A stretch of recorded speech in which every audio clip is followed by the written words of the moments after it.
Welcome back to Hash Rate Up. Today is all about Hashbranch.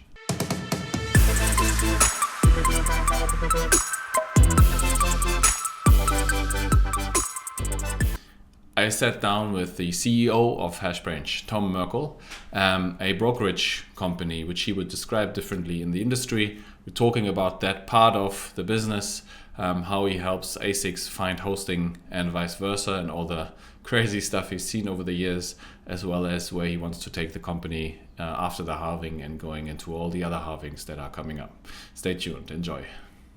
All right, everybody. Like I said in the introduction, I am here with Mr.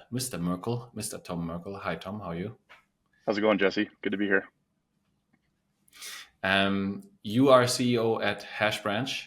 We're going to talk about what it is that Hashbranch does and the type of service that you provide, how that sort of weaves into the industry between ASICs and energy and hosting providers.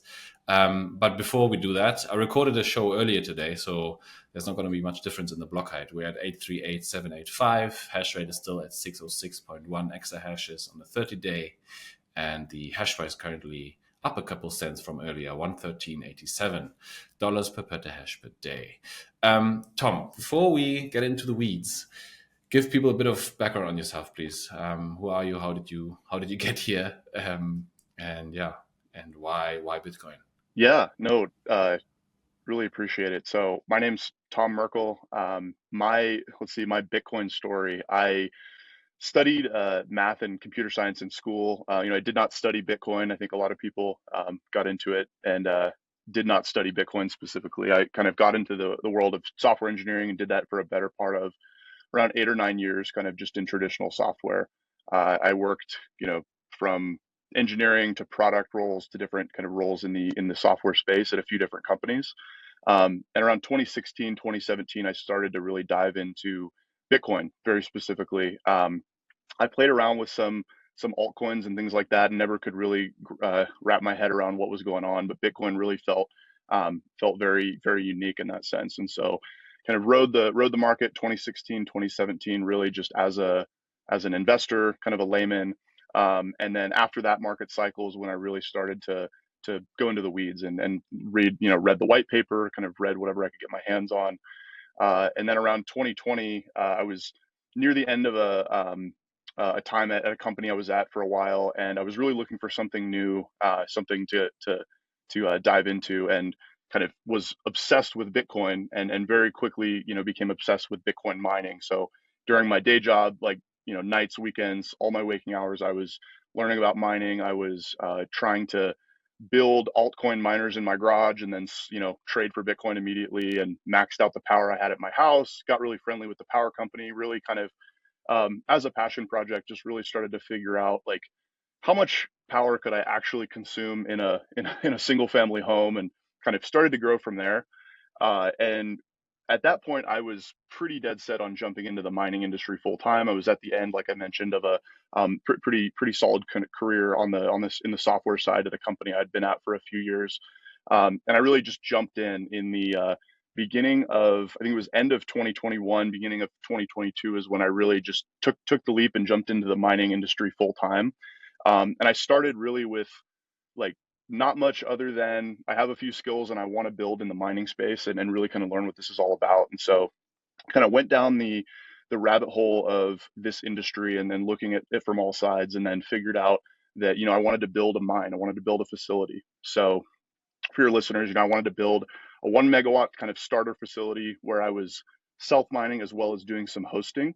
I had identified land, kind of infrastructure, power, all the necessary components. And that's where actually I met my co-founders at Hashbranch. We were all doing this at the same time in different ways. My co-founders were trying to find a way to deploy money into the space through hosting. I was trying to build a hosting facility. And I really just got to the point where I was about to deploy. I was about to do all these things, and a few things set me back. But a big eye opener was really had to do with, once I build this thing, how do I find customers? How do I know who's real in this industry? How do I, make a lot of these large purchases when everything's facilitated on Telegram, Reddit, WhatsApp, it felt like the industry had a lot of things that still needed to be solved. And so that's kind of where Hashbranch, the idea for it and kind of the execution and stuff came. But I'll stop there, and then maybe I can get into that. Yeah, I'll argue some of the parts of the industry are still haven't evolved much from what you just described. Right. This what you just described was mining at your home. You know what that made me think of is, and I'm going to date myself here a little bit. When I used the modem at home and my mom couldn't use the phone, it's Right. kind of like turn off the ASIC. I need to use the toaster, maxing out your home until the fuses fly off the Oh wall. yeah. Um, yeah, okay, amazing. Okay, another story, follow up, Tom. As you said, you were doing you went into software engineering. Yeah. Um, what do you think made you go into mining versus like core development or lightning infrastructure or something like that, which is a bit less or more, I want to say, more suited to the typical software engineer? I don't know if I'm being Yeah. Yeah. being No, it's a good question. So I explored it, and I even explored, like, what other things could I do in the space, that is Bitcoin. And I think the thing that I couldn't get out of my head was that no matter what is built on top of Bitcoin, whether it's scaling technologies, additional, whether it's Lightning, whether it's different node software, like whatever it is, um, mining is kind of the fundamental, in my opinion, the fundamental backbone to why the entire Bitcoin network works. It really kind of was clear to me that the whole thing works because of proof of work, and that no matter what happens, it seemed like mining was the thing that was here to stay underneath Bitcoin, right? So it felt like a bit of a, in a weird way, a bit of a safer bet in an already kind of new and risk on industry. So that's one component of it. I think the other piece was a bit of my, although I was a software engineer and I did things in the software space, like the problems I was working on were around supply chain management and frankly, like software automation. And so what really kind of struck out to me was there's a an interesting intersection between those problems from a software perspective that I was working on, and like some of the things that the mining industry really needs and is trying to learn, and almost bootstrap and invent kind of right in front of us. So it was just like a combination of the critical, the critical piece of Bitcoin mining as infrastructure, as well as like some other problems that I'd worked on in the past. Um, and it's just pretty cool. Like, I think, there's nothing like walking into a mine and just feeling like all the fans and everything just kind of, and understanding how much power is actually being used. And there's something kind of visceral about mining and real that was a pretty cool attractor. I don't know. I could probably keep going here, but there's probably Yeah, I think no, you're conveying the feeling very well. I think, like, I run a mining and energy podcast, but I haven't seen large mega farms myself. The largest farm I think I've seen myself was a 20-foot container in rural Kenya, and I can very much echo the feeling you just tried to describe. Like, you go into the middle of nowhere, it's a private off-grid environment, and then there's this container next to other containers that are producing power with hydro and solar and so on and so forth. And you go into that container and there's, like, I don't know, 200 M30s sitting in there. right, And all of a sudden they will all come to life as basically the grid is not balanced, right, right? They come to life and start humming. And it's an insane feeling. Especially if you think about, previously to balance the grid, they might have like a heating element in the water that would, heat up the water and basically waste the power to balance the grid, right? And now instead there's a 20-foot shipping container full of machines that just all start humming at the same time. It's a pretty cool feeling. I yeah. agree I, with you. I think even to just echo that a little bit, when I was going to build my mine originally, I really was like, hey, who else is out there doing this? And I met a miner that I didn't even know existed, and he was like 2 hours, away from where I lived. I was like, oh, what the heck? Like, there's a guy doing this, and he offered me to come out and tour his farm. And I went out there, and this guy's just kind of in the middle of rural. I live in Idaho. He's in the middle of rural Idaho, just building like this awesome mining farm. And he's now one of the more impressive mines I've ever seen. Just kind of doing it based on economic incentives. Like, no one's telling him to do this. No one's there's no top Yeah. down kind of directive. It's just being done. And I think like the And you innovation must. at the edges is really interesting to see all across, the US and the world. But it's happening everywhere. So Okay, I have one ASIC here that here now it's getting to winter in Cape Town in South Africa, and so that thing heats up the office. love it. Um, but there's like it's similar to how Bitcoin teaches or has taught me so much about money and financial markets and all of that stuff that I was never taught.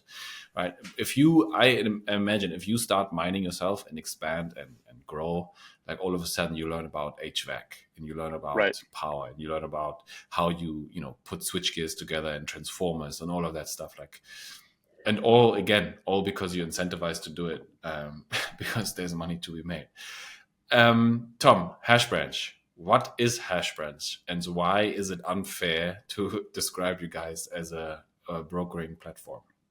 Okay. I'll take those two questions. Maybe I'll go back to the end of my story. So like when we were going to build this mine and kind of facing a lot of these problems in terms of who do we talk to, who do we trust, how do we know what other people are saying about different people in this industry so we can make good business decisions. We just didn't have anywhere to go. And so as a really a simple side project, I kind of just built a very simple review listing service for anyone who is in the industry, any miner, any operators who are running any mining businesses, hosting companies, could create a profile and then get reviews of customers. And so just kind of created that as like a side project, thinking that, oh, this will be useful for us later. And what happened was it really started taking off in the industry, and very quickly I was overwhelmed in a good way with people saying, hey, this is great, here's why. Hey, this is horrible, here's why. Hey, here's what we need, here's what we hate about it, here's what we love about it. So it was just clearly we had struck a chord with something we were trying to focus on. And from that, it kind of evolved into what it is today, which I would describe Hashbranch really as a purpose-built marketplace for the Bitcoin mining industry, where we're just effectively trying to connect high-quality operators with high-quality customers looking to deploy ASICs with those operators.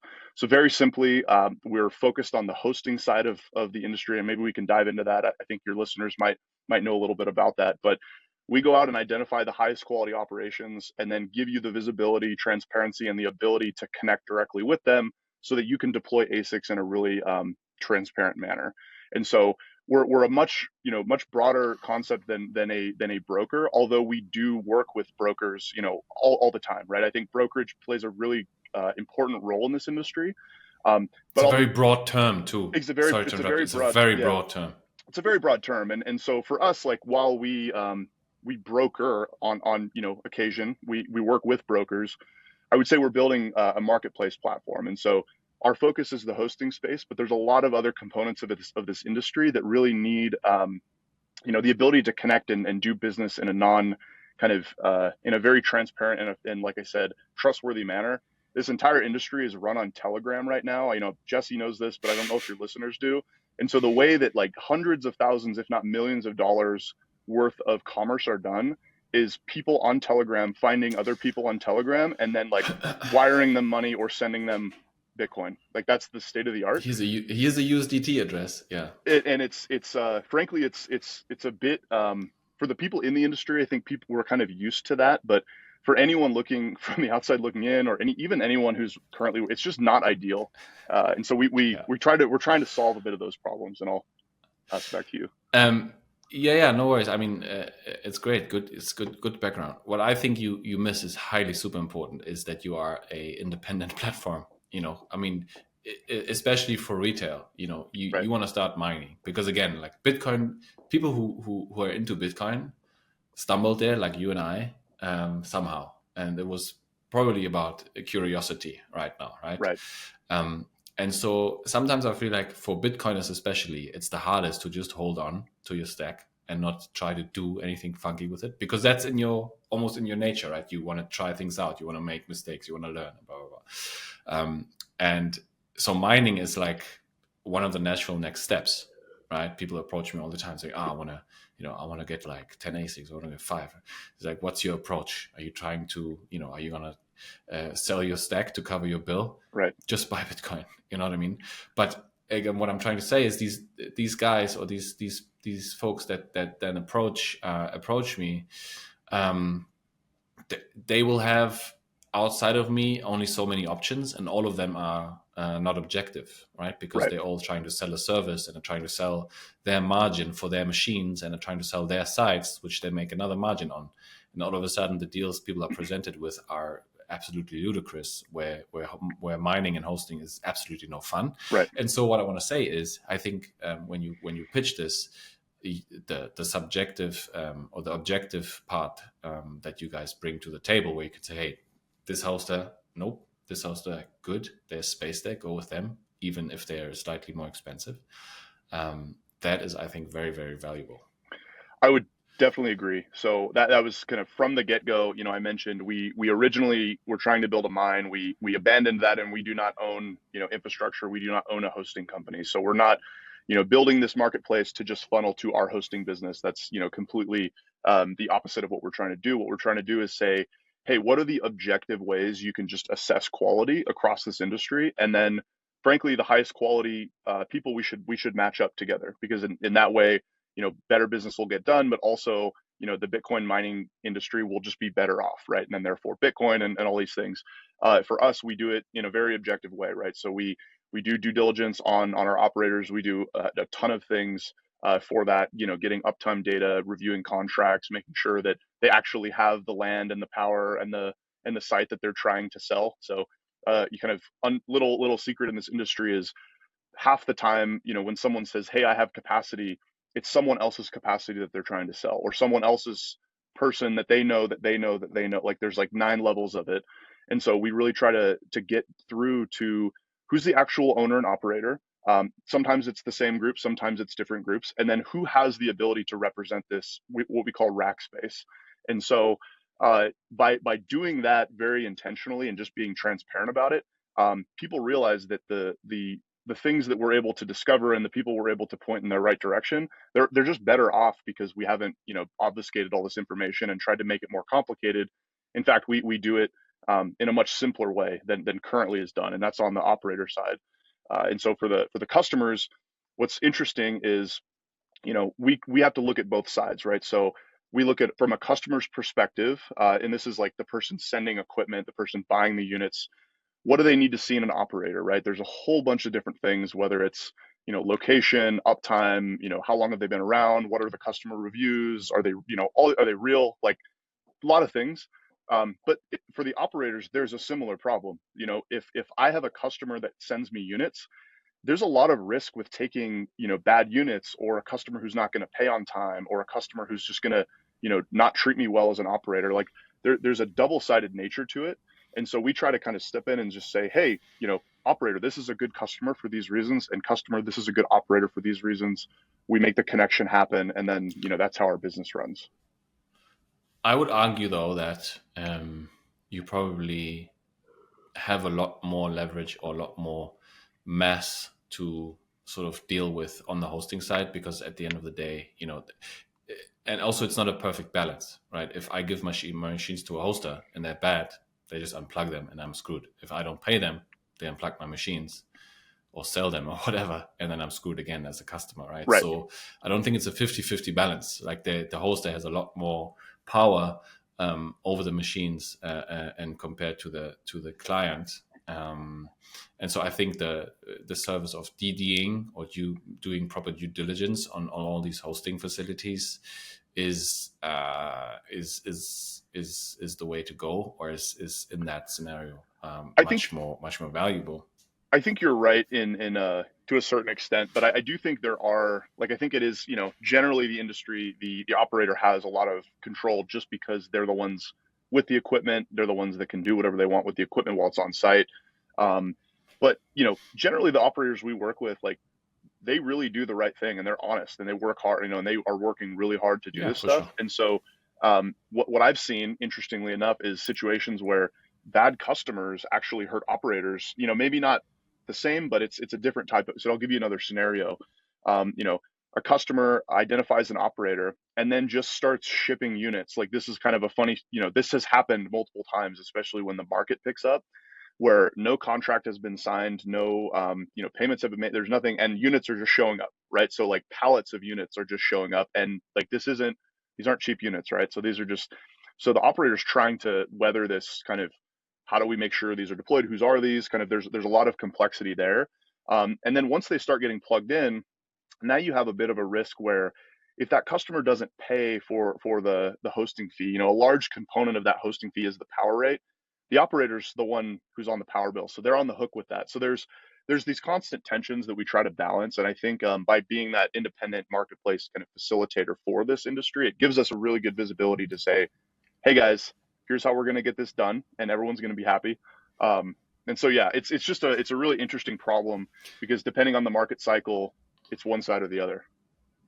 How do you get around that though? Like, how do you get around referring customers to hosters that end up shipping them pallets of ASICs unannounced? Um, it's a good question because I think this industry is a little Wild West, and so you kind of like that. You like the That's ability. insane, dude.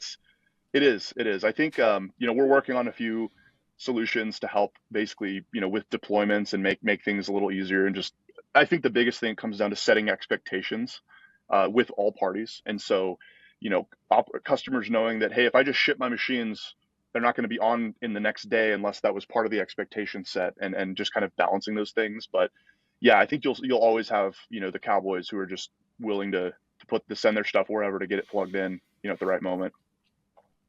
What do you DD on the hosting side? You said lease, PPA. Yeah, we Obviously, make sure you they can get reviews. yeah, we do a handful of things. Some are more objective and some are more subjective, but kind of all of them together really make up a good amount of quality control. And so at a very high level, making sure they have access to the power that they're trying to, use, and making sure that there's not a ton of risk there, making sure that the hosting contract, is reasonable, that you'd be surprised some of the things that we've seen in hosting contracts that just kind of you're like, that seems crazy in the fine Hit me. print. And Like what?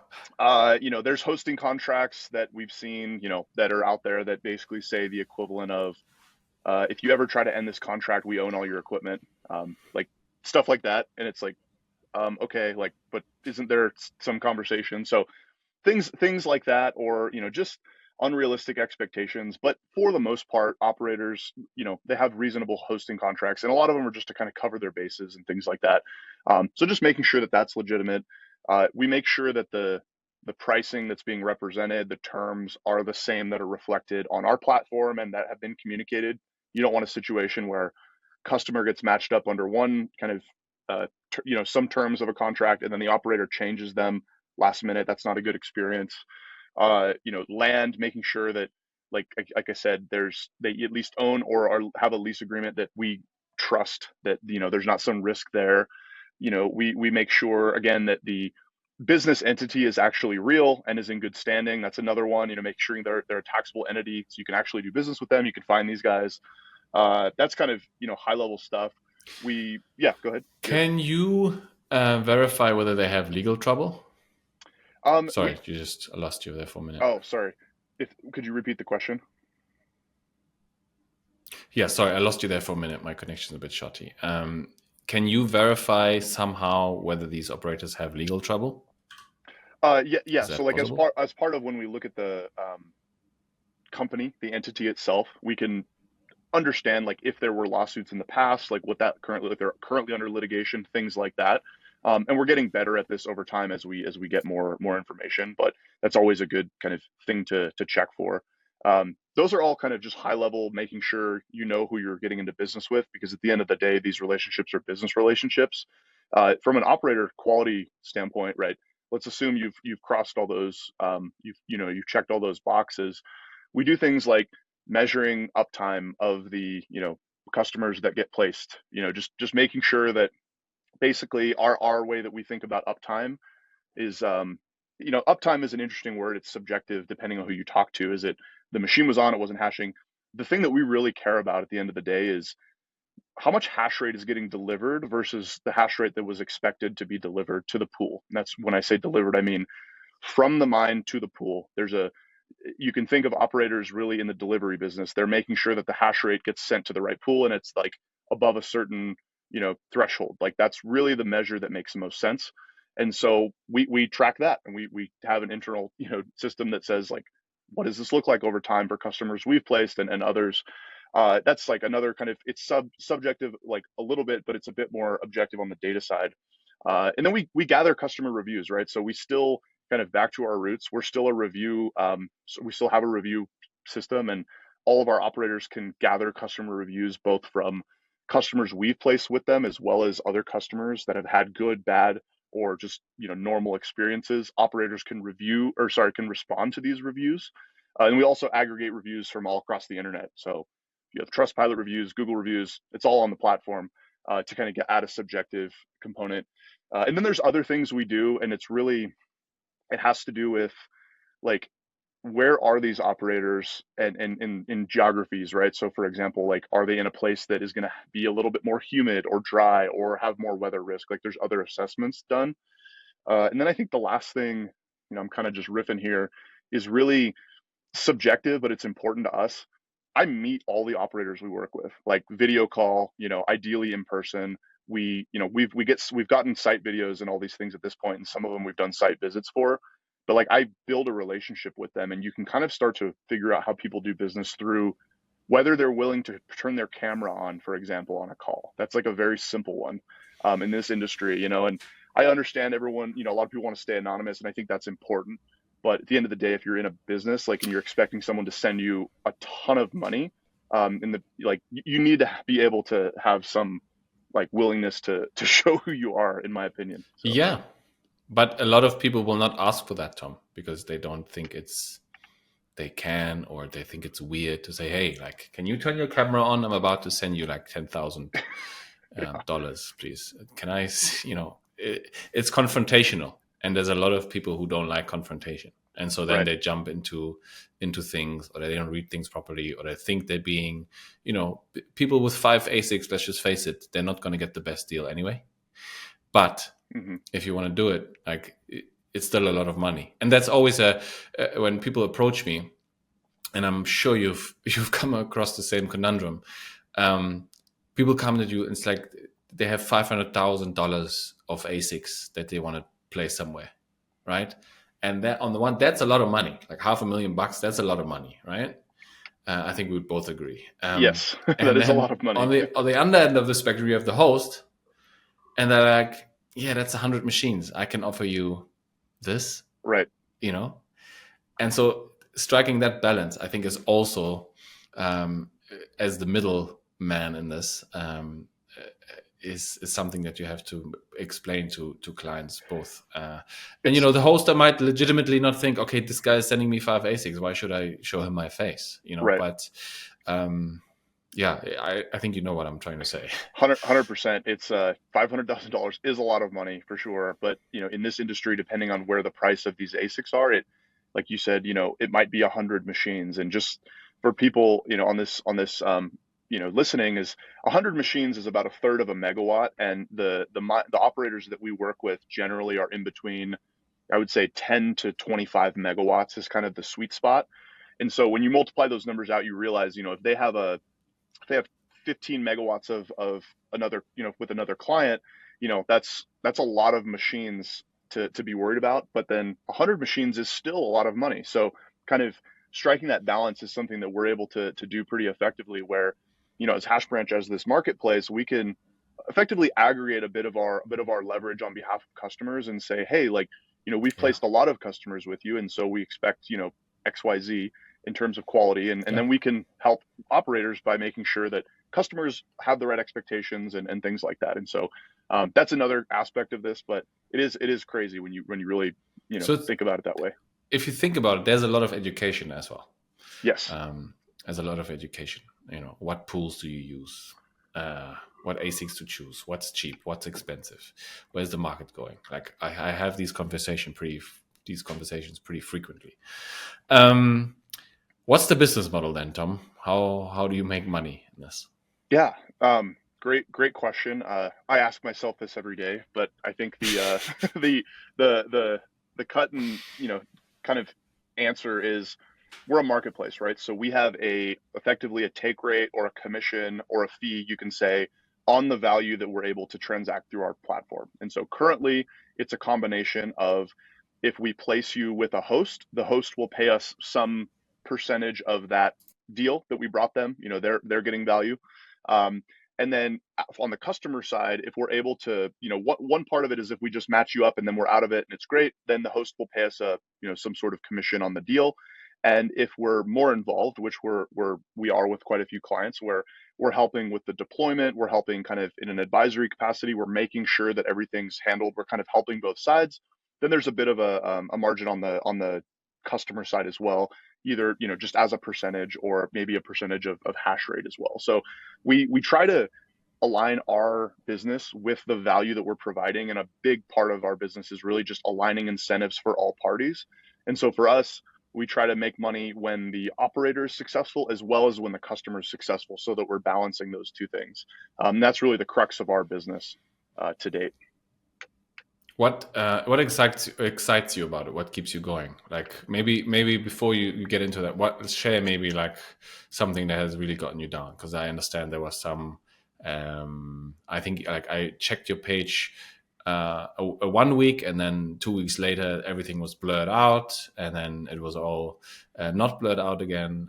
Do you know what I'm Yeah. hinting at? So no, exactly. So one of the things that we've faced because we strive to be as transparent and open as possible, because we really believe that's the right way that this industry needs to evolve, is through trust, transparency. Like, we want to show as much as we can on our platform, because I think then people can make the best decisions. And so because of that, we've faced a lot of issues as a marketplace with, it's called circumvention, basically, or where we provide all this information, we give you everything you need, and then a customer might just kind of say, oh, cool, I'll just go direct, and there's really no attribution, and we really, our whole business model fails at that point, because we've almost shared too much information, which, we're kind of we were trying to figure out what the best solution for that was. And so in the short term, it was an amazing kind of moment where we realized, wow, we are providing a ton of value. There's a lot of people using our platform, and we've been able to learn a lot and build a lot of goodwill, and that's amazing. The bittersweet component of it was doing the math and realizing that, oh man, we've filled all this rack space that no one knows was us. And so how do we assess for that? And I think it really came, I knew this was kind of an issue, but I thought, all right, let's kind of navigate this and figure out the best way forward. We're open, we're transparent. I don't want to stop that.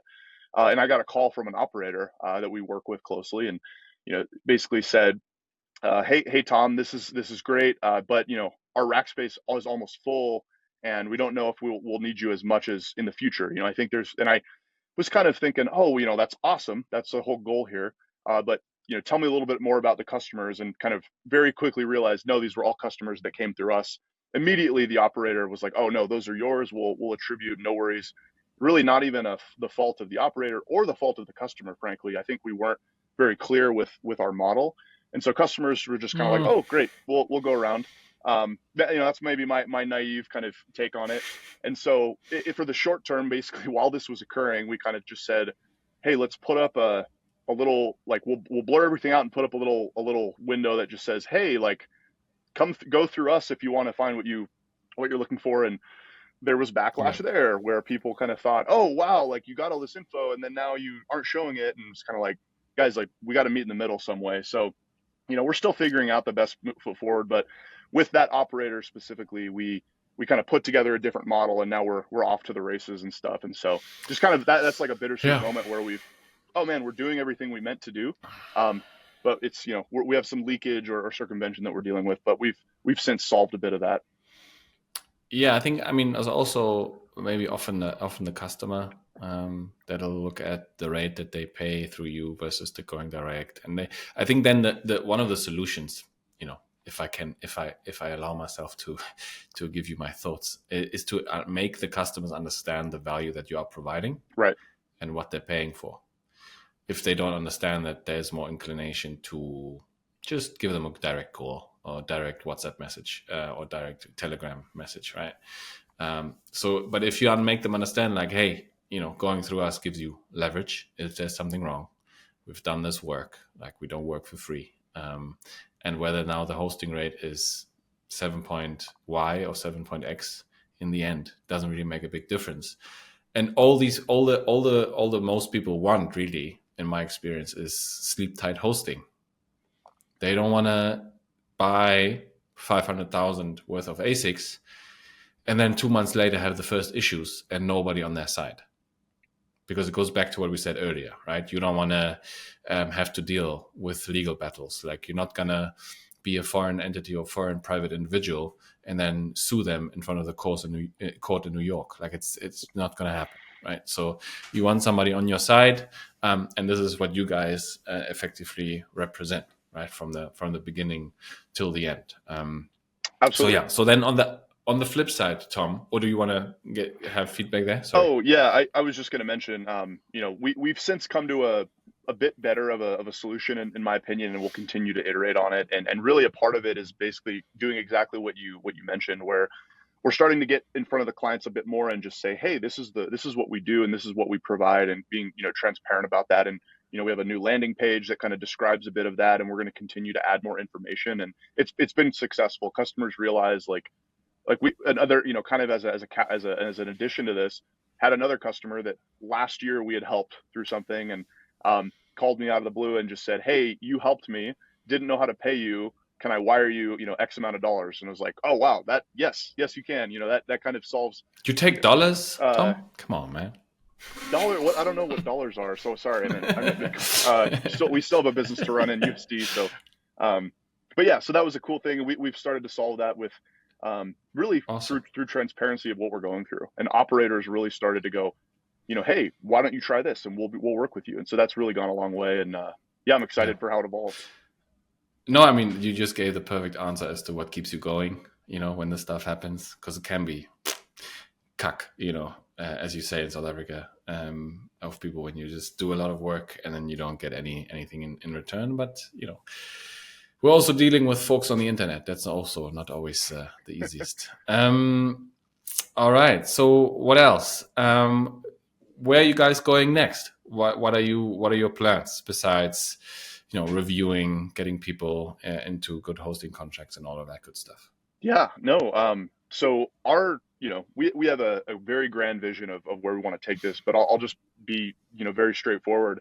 We're focused on hosting. We're focused on matching supply and demand of capacity with demand for that capacity in the US. That's really our core focus, in the near term. I think just that problem alone has, a ton of depth and a ton of things that need to be solved still. And so we're very focused as a business and an organization, because again, I think there's so many things in Bitcoin, right? Like, we're just talking about mining, and within mining, hosting, and within hosting, kind of this, small to medium sized thing. There's so many things that we could be focusing on, but we choose to focus on hosting very specifically because we believe that that's kind of a core function of this industry. Is really, these ASICs need to find a place to go, and this infrastructure needs to find ASICs to make it make sense. So that's our like very core business focus right now. And I mentioned in the US specifically because I think international expansion is definitely an option for us in the future, but I think we need to solve it here domestically, because I think there's a lot of things that we can learn from, and then figure out how to expand that into other countries and other jurisdictions and whatnot. So that's kind of on the business side. Very tactically, we're exploring ways for customers and operators, frankly, to be successful post halving. I think a massive amount of hash rate came online in between the last halving and the current halving. I think when this goes live, we'll maybe already be past it. And I think We will be. I think the business needs to adapt and adjust. And I think there's a lot of ways that hosting contracts can accommodate that, whether it's profit share situations or flexible rates, different types of flexibilities there. So that's really our core focus right now. Explain profit split deals, Tom. Yeah. So a profit split is very straightforward in the sense that a hosting operator has a handful of different costs in order to run this equipment. So they have they have to pay the people on the ground running stuff. They might have to buy parts. They might have to replace a PDU or different infrastructure components. They have an internet bill, all these things. But that's like very small versus the actual cost of the power. The biggest factor in this entire industry is the cost of the power to run this equipment. It makes up, probably 80+% of the actual hosting rate, which a lot of people don't realize. And so with a profit share model, what you're able to do is you're able to say, okay, customer who plugs this machine in, we're going to pass the cost of the power onto you, and then whatever left over out of the hash rate, we're going to split that between the operator and the customer. And so that's the in essence what a power pass through profit share is. And what's really interesting about that is now you have this ability for customers and operators to effectively work together as profitability or hash price kind of goes up and down, but the base cost power is always going to be taken into account. And so operators can make out very effectively in a bull market, so can customers. But in a bear market, you can keep machines online for longer, because what a risk, I mentioned, I think earlier in this, is that a risk is that someone just stops paying their power bill, and now you have to pay that power bill, or you might get dinged. But if you have a flexible relationship where the power cost is always going to be covered, and then whatever's left over will be split in some percentage based on different negotiations. And so it really simplifies things, and it aligns incentives very well, because now an operator is very incentivized to keep your stuff hashing, as are you, throughout the whole engagement. There's more complexities there. How do you reconcile this? How do you figure out what percentage? Make sure the equipment is high enough efficiency that there is profit to split. So there's all these things, and I think the combination of a profit share hosting model with a fixed fee hosting model over time will probably be the best way forward. Yeah, I've seen structures where you go, up until this total revenue per kilowatt hour, you do fixed all in hosting to cover the margin of the operator or whatever, and then beyond that, you go into a more flexible option. Right. There's a lot of creativity there, and it kind of goes into a question that I had written down for you. There's, and I typically talk about this when talking to pool operators. There is this race to the bottom in whatever fees and margins that I see, right? And the more halvings we get to, the more vertical integration will matter, because you can control from A to B the whole stack, right? From the kilowatt hour to the hash to the Bitcoin. And I think there is a danger in the hosting world that people don't realize how little room there is for margins. And so I don't think it's going to be this halving or the next, but if you talk like 2028, 2032, you might get to a point where there is no room to pay the margin for the operator, and then in turn, sort of there's less hosting to go around, and less liquidity for you as Hashbranch to do business, right? Have you ever thought about this and this race to the bottom? And is the profit split the answer to that, or how do you see that? Yeah, I think it's definitely valid that there's a race to the bottom in terms of fees, and I think that's just across the industry. And I actually like that if you think about it in terms of the efficiency of the industry, right? If everything's kind of competing on all these things, then the industry is just getting more capital efficient over time, which is, in my opinion, a win for Bitcoin and a win for the industry. What I would say is, while I agree that is something. These operators definitely have hidden costs that are not being kind of captured, and so there's a reason that they have a certain margin that they require. And I think obviously everyone needs to make money. There's profit associated, but the reason that they include that in a lot of times is because they have costs that they can't quantify, that are maybe costs because the infrastructure is not built for them. Like there's no great way to do billing and reconciliation. There's no great system for them to lower their costs in other ways. And so for that reason, they have to make up for it with a higher margin. I think those pressures will incentivize them to find other ways to cut costs. And I think they're already doing that on the infrastructure side, the power cost side. I mean, that's kind of the first place to start. But I think there's other components of operating a mine where the costs are are too high because of inefficient processes and inefficient things. And so I think there's a lot of opportunity to find margin in other places, if that answers that question.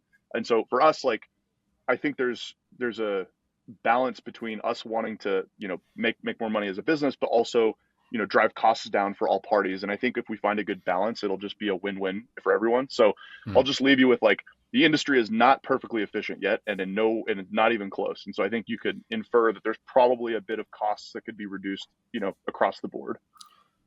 Is there potential for like a partnership between you and a pool operator? And there may be some pools that retail customers don't have access to that you could give them access to, where they have lower fees. Is that an option?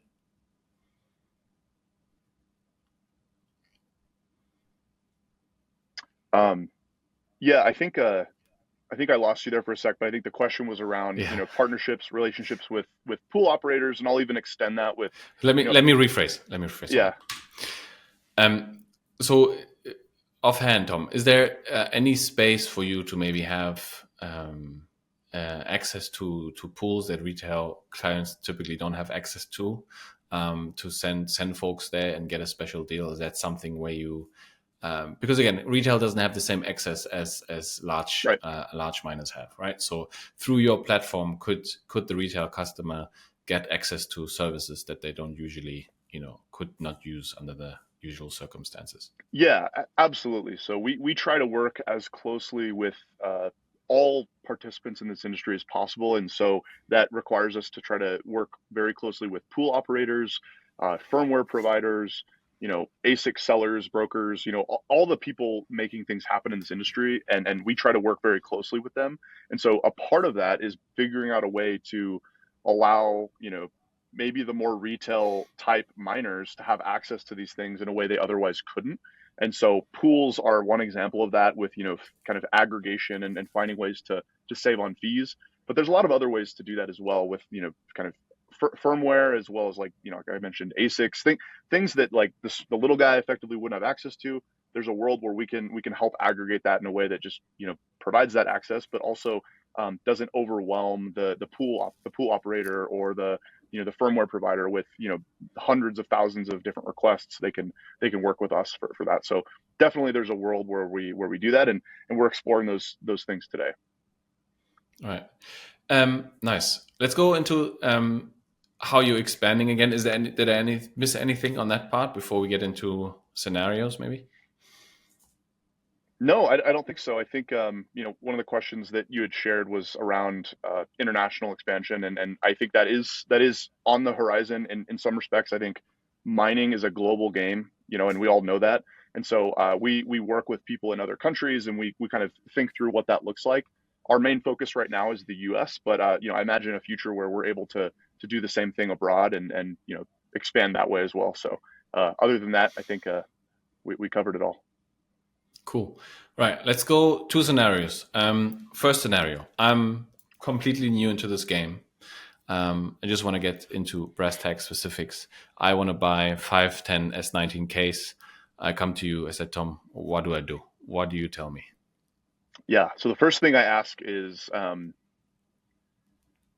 have you already purchased them? And if so, like, give me everything, basically, because what we recommend, to everyone is, don't buy machines until you are sure that you have locked down the rack space for those machines, whether that, is you're controlling and building everything, or that the hosting contract that you need is going to be there, and you've maybe signed it or already executed on it.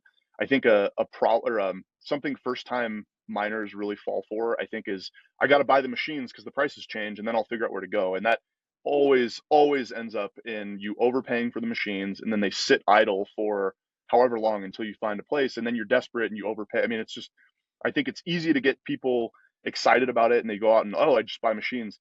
It's very, that's the first question I would ask, is, where are you going to put them, or have you already bought them? If not, we can kind of think through, YK pros, like, what are your goals here, right? Are you first time, like, how are you going to think about this? I try to understand, like, okay, are you someone, I think you mentioned before, where you plan on selling all your Bitcoin each month and paying for your power bill, and if and then also paying your mortgage with the remainder, and, like, this is your last chance effort at being able to pay your bill. Like, I would just say, don't do that. Don't do that. That's not what you should do. But let's assume that you are a Bitcoiner, and you're interested, and you know that you want to get in and you've come to the conclusion that you want to start with 5K pros because maybe you have a, $7,500 budget or something. You're like, I want to start here, things like that. Let's assume that's who you are. I would understand things. We'd want to know what's your timeline, right? So, kind of how are you thinking about your deployment? So on our platform, when you create a request for hosting or you kind of try to contact someone, we basically ask all these questions like, what are you looking for? What are the deployment?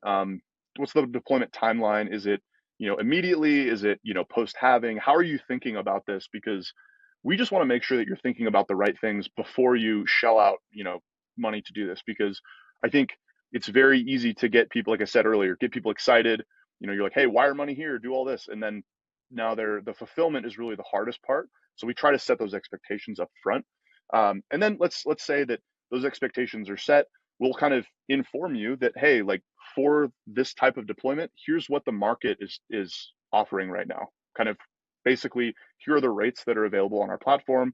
Here are the current kind of standard operating procedures for this type of deployment.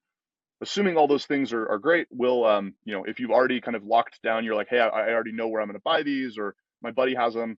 We'll kind of say, okay, are they new machines? Are they still under warranty? I think there's a whole world where people buy these used machines off people and think they're, so once that's done, we'll help you kind of throughout the whole thing. So you say, this is what I'm looking for. Well, through our platform, you'll see multiple options that you can pick and choose from either directly, or you can get bids on your business if you have a little bit more of a lower time preference on that. And then from there, we connect you with the deal that you like. And if you need help procuring these machines, we'll find a seller of these machines that we trust and work with and get you kind of fully deployed up until the point that you're hashing and you kind of know what's going on, and you're set up. And then from there, depending on what you're looking for, we can continue to help over time with billing and reconciliation and whatnot. And that's how I would approach the first scenario. But there's a lot more complexity in there. But I think the biggest takeaway is setting expectations and making sure that people know what they're getting into before they jump in. This perfectly showcases again, why people should pay a bit extra, especially if they're first time coming into this industry. Now, scenario 2, not a first timer, already has 10 petahash running, wants to buy another 200 S21s. How do they benefit from your service offering when they've already been in the industry?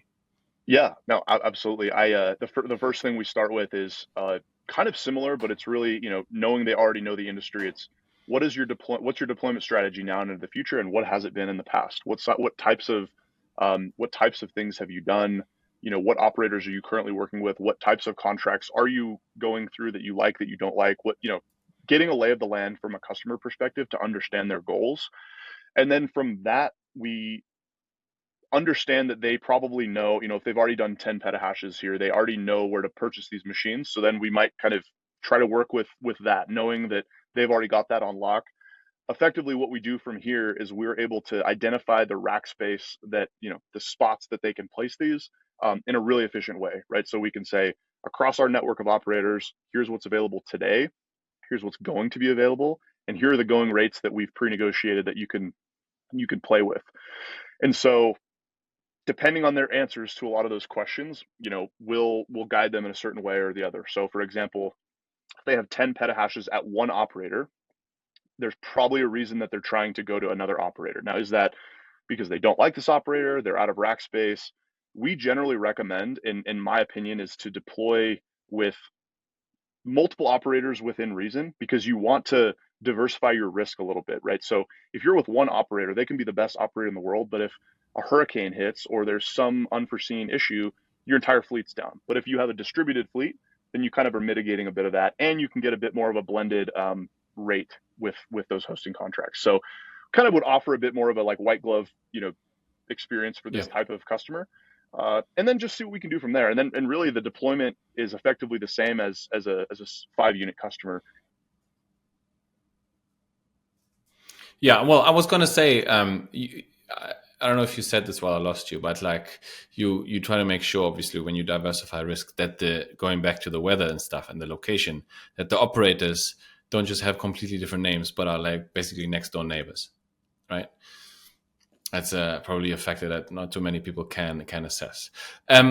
We are at the end, Tom. It's been an absolute pleasure. Can you please tell me, is there anything that I didn't ask that you wish I had to sort of showcase what Hashbranch is all about?